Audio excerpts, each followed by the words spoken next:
¿Qué tal? Buenas tardes. Vamos a empezar el tema del día de hoy en Historia Universal titulado La Revolución Industrial y el Socialismo, ¿no? Mira, la Revolución Industrial, o al menos la primera, se inició allá por 1750 aproximadamente, 1750 en Inglaterra. ¿Y por qué no en otro país de Europa? Porque en Inglaterra había, por un lado, paz, estabilidad. ¿Cuándo estalló la Revolución Francesa? ¿No? ¿Te acuerdas? 1789. Europa estaba convulsionada no solamente por la Revolución Francesa, sino por la era napoleónica y otras revoluciones liberales. Mientras que en Inglaterra había una estabilidad, paz, y esa es una base para el crecimiento económico de un país. Recuerda que esto se debía a que Inglaterra gozaba de una monarquía parlamentaria, ¿no? Ese es un primer requisito. Otro requisito del por qué Inglaterra fue la madre de la revolución industrial es que la revolución industrial tenía como fuente energética el carbón mineral, o también llamado hulla. Y Inglaterra pues poseía grandes yacimientos de esta materia prima, ¿no? Otra de las causas es de que en Inglaterra había una creciente burguesía, ¿no? La burguesía inglesa financió al Estado para buscar colonias y que estas colonias le proveyeran a la metrópoli, es decir, a Inglaterra, de recursos naturales, materias primas que abastecieran, que alimentasen su industrialización. Es decir, que un país sin colonias difícilmente pudo haber formado o haberse iniciado la revolución industrial. Así que Inglaterra, de mediados del siglo XVIII, reunía todas las condiciones. Tenía paz por su república o por su monarquía parlamentaria. Tenía ricos, que era la burguesía que financió al Estado. ¿Para qué? Para crear colonias. ¿Colonias para qué? Para que alimentasen sus industrias.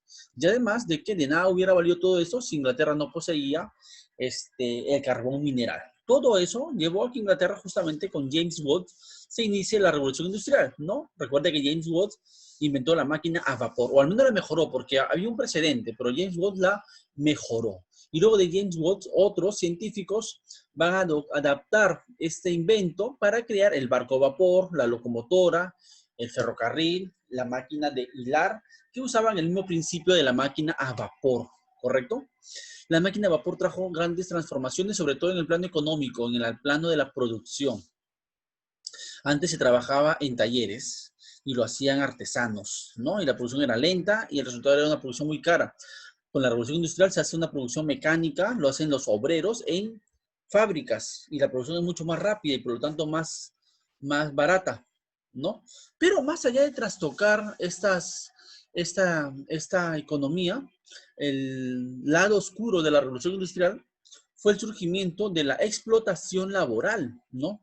El día de hoy escuchamos términos como gratificación, aguinaldo, horas extras, jubilación, etcétera, ¿no? En aquellos años no existían esos términos. Tú trabajabas ni siquiera 8 horas, trabajabas hasta 15 horas diarias. 15 horas diarias, imagínate. Y con un salario muy pobre. Te obligaba a que tu esposa y tus hijos también tuvieran que laborar en las fábricas. Era una Europa muy desigual, donde muy pocos se enriquecían, la burguesía, ¿no? Los dueños de las fábricas, la burguesía industrial, explotaba a sus trabajadores, a sus obreros, ¿no? Y el Estado o el gobierno, ¿qué hacía? Pues nada, el gobierno le interesaba solamente con cobrar impuestos a la empresa y por eso poco le valía lo que pudieran hacer los burgueses contra sus obreros. En estas condiciones, muchachos, seguramente si hubiéramos vivido en esos tiempos, si hubiéramos sido de la clase trabajadora, hubiéramos sido socialistas. El día de hoy, cuando tú hablas del socialismo, seguramente lo rechazas, los criticas a los socialistas, ¿no? Pero habría que vivir en el contexto, ¿no? Yo comparto, dicho sea de paso, que el socialismo, como profesor de historia, está muy claro de que ha sido una fórmula que ha fracasado, ¿no? No hay ningún país que haya sobrevivido al socialismo con cierto éxito. Me podrá decir Cuba es socialista, pero Cuba es un país que más allá de la salud y el deporte es un país que no tiene parámetros de potencia. Corea del Norte es socialista, pero mira cómo está Corea del Norte, es un país muy pobre, ¿no? China me podrá decir, pero China recuerda que es una economía mixta, nació socialista, bueno, con Mao Zedong, pero con el paso del tiempo se volvió una economía mixta. Lo que te quiero decir es que el socialismo ha quedado demostrado de que no funciona realmente. Ya te explicaré si nos da el tiempo por qué no funcionó el socialismo, ¿no? Pero Si hubiéramos vivido hace 200 o 250 años atrás y hubiéramos trabajado en esas condiciones donde trabajabas en fábricas sucias, sin protección laboral, es decir, que si perdías un dedo o si tenías un accidente laboral, pues la empresa no te pagaba ningún tipo de seguro, tú te curabas con tu propio salario. En esas condiciones seguramente hubiéramos sido socialistas. O sea, a veces la forma de pensar obedece al contexto, ¿no? Y en ese contexto muchos hubieran sido socialistas. ¿Pero qué es el socialismo? El socialismo, chicos, es un tema muy amplio para discutirlo en pocos minutos, pero básicamente en el contexto que estamos estudiando, el socialismo era una corriente económica, política y social que buscaba básicamente transformar el Estado, la sociedad, acabar con esta situación de explotación laboral y beneficiar a los obreros, a la clase trabajadora. No solamente a los obreros, sino también a los campesinos y a cualquier trabajador explotado debían unirse para cambiar esta situación, ¿no? Ahora, ¿cómo lograr ese cambio? Pues ahí hay dos clases de socialismo, ¿no? El socialismo utópico y el socialismo científico. El socialismo utópico creía que los cambios solamente podrían alcanzarse, bastaba con la buena fe, con la bondad o la caridad de los burgueses. O sea, los socialistas utópicos soñaban de que los burgueses, los empresarios, los ricachones, iban a mejorar los salarios de sus trabajadores, les iban a dar mejoras salariales y laborales en general, ¿no? Iban a compartir su riqueza con los pobres, ¿no? Pero eso es algo, valga la redundancia, utópico, porque muy pocos tal vez lo hubieran hecho, la mayoría pretende ser más ambicioso y más explotador, ¿no? Pero entre los socialistas utópicos podemos mencionar a los tres clásicos, ¿no? Al conde de Saint-Simon. El conde de Saint-Simon hablaba de que las sociedades debían ser organizadas por sabios, y estos sabios debían distribuir la riqueza equitativamente, que nadie se quede pobre, que todos tampoco sean ricos, pero que todos tengan los recursos naturales, ¿no? Que cada uno trabaje, ¿no? Y que el Estado, en este caso dirigido por sabios, lo distribuyan equitativamente, evitando que hayan clases sociales o diferencias sociales. Esa es la idea de Conde del Saint-Simon. Luego estaba Charles Fourier. Charles Fourier planteó los falansterios. Los falansterios eran como comunidades o comunas en las cuales las personas se dedicaban a lo que ellos quisieran. No tuvieran un horario de trabajo, una empresa donde trabajar, no. Si tú quieres comer, pues trabaja la tierra, dedícate a la pesca, diversas actividades. Y si de repente te especializas en la pesca y no tienes cultivo, pues intercambia tus pescaditos con otro que se dedica a la agricultura a través del trueque y así nadie se va a morir de hambre. Es una sociedad libre, ¿no? Es una sociedad realmente primitiva, no es como regresar a los tiempos de las cavernas, ¿no? No funciona así la cosa. Y otro gran socialista utópico, y digo gran porque él sí tuvo una idea un poco más coherente, fue Robert Owen. Robert Owen era un burgués, era una persona rica, tenía sus fábricas, pero él mmm, quería ser un ejemplo entre los demás burgueses en el sentido de que él le decía a los burgueses de que si se les mejoran las condiciones laborales a los trabajadores, si les pagan mejores salarios, los trabajadores van a trabajar con más ganas, van a hacer mejor su producción y al final el empresario va a ganar también. Así que es como una inversión mejorar los salarios de los trabajadores porque van a hacerlo mejor. Lamentablemente la idea de Robert Owen muy revolucionaria y que hoy en día se aplica en algunos casos, fue boicoteada por los otros burgueses que no querían seguir su ejemplo, ¿no? Y la otra clase de socialismo es el socialismo científico, ¿no? El socialismo que habla de una revolución, de que pensar o esperar de que los burgueses de buenitos cambien sus prácticas egoístas y ambiciosas era en vano, que la única forma de transformar la sociedad era derribar ese estado burgués, ese estado que beneficiaba a los burgueses y en contra de los obreros.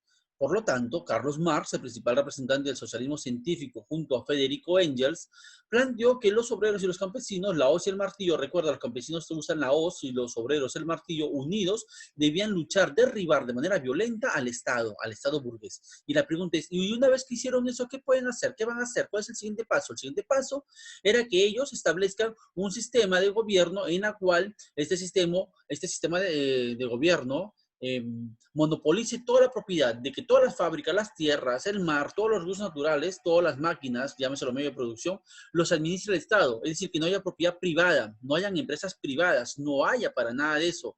Que el Estado planifique la producción, que un grupo de gente se dedique a la agricultura, a la pesca, a la artesanía, lo que sea, ¿no? Y se produce todo. Pero todo es del Estado y el Estado simplemente, una vez que se produce todo eso, se procesa toda la producción, el Estado lo distribuye entre todos, para evitar que hayan clases sociales. Todos nos vamos lentamente hacia arriba o todos nos vamos hacia abajo, nos estancamos, pero todo por igual, ¿no?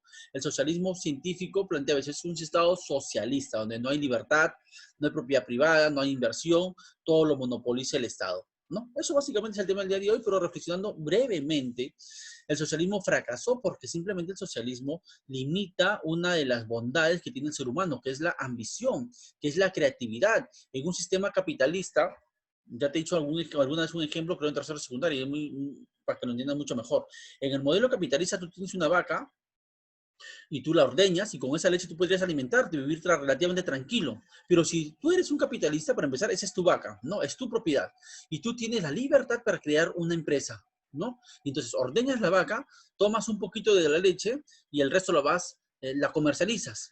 Comienzas a ganar poco a poco. Cuando menos te das cuenta, tienes el dinero suficiente para comprar un toro, ¿no? Y luego se reproducen tu ganado y tienes cada vez más animales.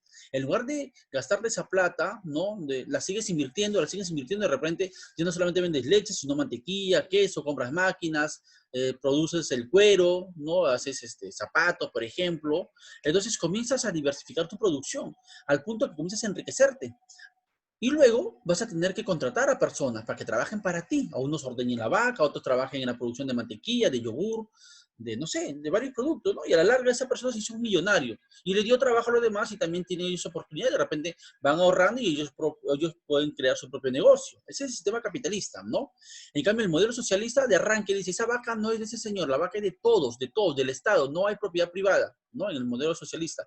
Y el modelo socialista o el Estado socialista le diría a todos los aldeanos que se iban a turnar. La familia X va a ordeñar la vaca esta semana. Bien, bacán. La próxima semana la familia Y ordena ya la vaca y así se van turnando. Y al final la producción de la leche o de la mantequilla que se puede hacer donde todos tienen que participar, el Estado lo distribuye a todos por igual y el Estado va a decir, bueno, aquí nadie se va a morir de hambre, todos vamos a tener lechecita, mantequilla, queso, nadie se va a morir de hambre, todos somos felices y contentos. Ese es el modelo socialista. Bien malo, ¿no? Porque no te permite. El socialismo como que te invita a creer que la solidaridad, que es bonito, que la bondad, la equidad, pero eso contrasta, repito, con que cada ser humano es un individuo muy distinto al otro y hay unos que van a ser conformistas, otros que son ambiciosos. El socialismo limita la ambición, que es la palanca del desarrollo humano. Tú cuando escuchas que la ambición es mala, nada que ver, la ambición es el motor. Si no fuéramos ambiciosos, seguiríamos viviendo en las cavernas, seguiríamos alumbrándonos con antorchas, sino con electricidad, ¿no? Entonces soñamos con un mundo donde ya no utilicemos los vehículos motorizados, y eso es la ambición humana, y eso está bueno. Entonces, sin el modelo socialista, sin, como que limita, castra la ambición, que es el motor de la economía y del progreso de la humanidad. Así que eso básicamente hace que el socialismo realmente sea un sistema caduco, un sistema fracasado que no puede triunfar. Claro está que el capitalismo tampoco digamos que es la mejor forma económica, ¿no? Pero al socialismo, claro que prefiero mil veces el capitalismo, ¿no? Y nada, chicos, eso básicamente es el tema del día de hoy, que es la revolución industrial y el socialismo. Hemos visto un poquito de Carlos Marx. En su obra recuerda El Capital, donde planteó estas y otras ideas revolucionarias, ¿no? Que en algún punto amenazaron con derribar el Estado burgués. Frente a esa amenaza, el Estado burgués no le quedó otra que tomar reformas y mejorar un poco a poco las condiciones de vida de los trabajadores. Y hoy día, si contamos con sindicatos, y se está legalizada la huelga, los paros, y hoy el día de hoy tu papá tiene horas, se les paga horas extras, se les paga vacaciones truncas, etcétera, es gracias en parte a la amenaza que representó en aquel momento el socialismo. Le dijo al Estado, o cambias esta situación o derribamos este sistema. En ese momento, claro que hubiéramos sido socialistas, ¿no? Pero las cosas ya cambiaron afortunadamente, pero no hay que quitarle valor a esta amenaza que representó el socialismo y que hizo que el capitalismo se convierta en lo que hoy llamamos neocapitalismo. Es un capitalismo renovado con mejores oportunidades para la gente, para la people. ¿Ok, chicos?